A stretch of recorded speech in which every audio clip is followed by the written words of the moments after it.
too. My brain is fried. This gentleman's brain is fried, so this is going to be one of the last interviews of today. But I'm here with RGBird Games? Yeah, RGBird Games. RGBird Games. There you go, you say it much better than I do. And I've just had a quick go at Mute. So I've been trampled by buffaloes, I have been mauled by a bear, and I have been saved by an Indian. Please explain to the people at home what Mute is all about. Oh, Mute is Mr. Thriller in first person. Basically, you have an open worldish environment, very much like a National Geographic type of documentary with a lot of wildlife. And basically, you start the game playing as Jeff, and you're looking for your brother Steve, who went to the canyon and didn't come back. So you have to collect clues about the whereabouts of Steve, and going from A to B to C, or sometimes just going straight to D, because it's open world. So there are parts of the story that some people are going to play, there are parts of the story that someone else is going to play. So it's all built around sort of player choice within this story? Kind of, yes. Yeah, it's open world and you're exploring it and trying to find Steve. But at the same time, the game happens in two ages, during the 1800s and during the 1980s. So you have this kind of a feature where you jump back in time and forward. So at one moment you're playing as one character, and in the other you can be playing another character in another time. So it's very story driven, but it's also, from what I've played, really punishing in that the wildlife is most definitely out to get you. So how have you found that balance between sort of story and the big open world and the sort of National Geographic style kind of exploration? Well, it's hard to say how you find the balance with it, because we're still looking for it. Okay, the version that we've prepared here is it's a 40-minute long demo, and you're seeing the story from the perspective of George. But basically, we have a few scenes which are driven. So first you start, chasing George in the canyons, and then you jump into Jeff's skin, and you're rowing down the river, and you are actually bound to fail. And as soon as you drown, you wake up in a beach, and you have the open world for you. And then you have a sequence of events. The only clue that you have here is that you have a column of smoke. Yeah. And he says to you, hey, I wonder if Steve started that fire. Yeah. And it's up to you to get there.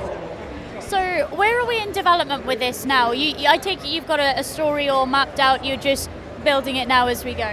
Yeah. So how far into development are we? Well, we are looking to perhaps another year of development. We've been working on it for about a year as well. And then we stopped everything, just built something for EGX. Took a little over a couple months for us to do that. We have very limited resources. We are just doing the thing. So yeah, I think another year is as good as it gets, as a guess. But being two in a team, I imagine that this is your vision, and you can create it to exactly what you would want your vision to be. You've got that kind of freedom.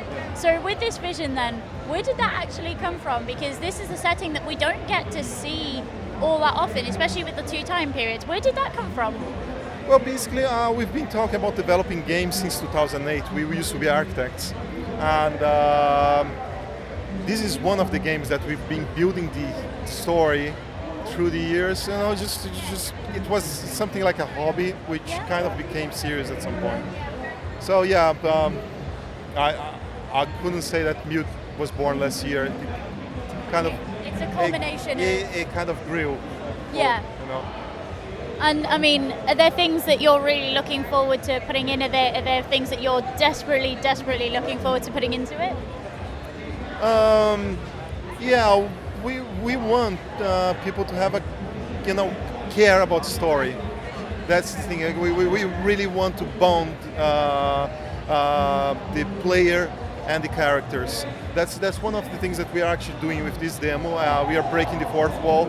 So you have George actually talking to your face and creating this type of connection. That's one of the things that we do want to make. We want you to care about the characters. And it's really interesting to see a first-person story-driven game that's not just walking from point A to point B and then from point B to point C. This is genuinely punishing getting from each point in. That bear got me a couple of times. You did really well. You were actually the fifth person to actually manage to get through the bear. Nobody will believe that. No, nobody out there I think believes that I am good at video games. But no, it's more. You've put more gameplay mechanic into it than just walking from one space to another, and I think that's really going to help you tell, your story. So what surprises have you got in store for Mute? So I've seen a bear and some buffalo, and I've got to be honest, sitting down and beating a buffalo herd was not something I was expecting to do today. So what other kind of stuff have you got planned for Mew? Well, you kind of, as soon as you got to the buffaloes, there was a pack of wolves. Yes.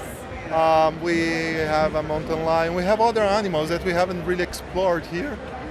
So yeah, I think maybe I think it's the wildlife and the story, which I cannot really spoil. But please don't. Yeah. Please don't, because I'm looking forward to playing it. But the wildlife is a big sort of central point for the game, I feel, and it's definitely feeling a little bit wild. Okay. It's really nice actually, the touch where the wolves are taking down the last buffalo in the herd. The more touches we get like that, I think it's going to be really, really good, and it's going to tell a lot of stories through stuff like that.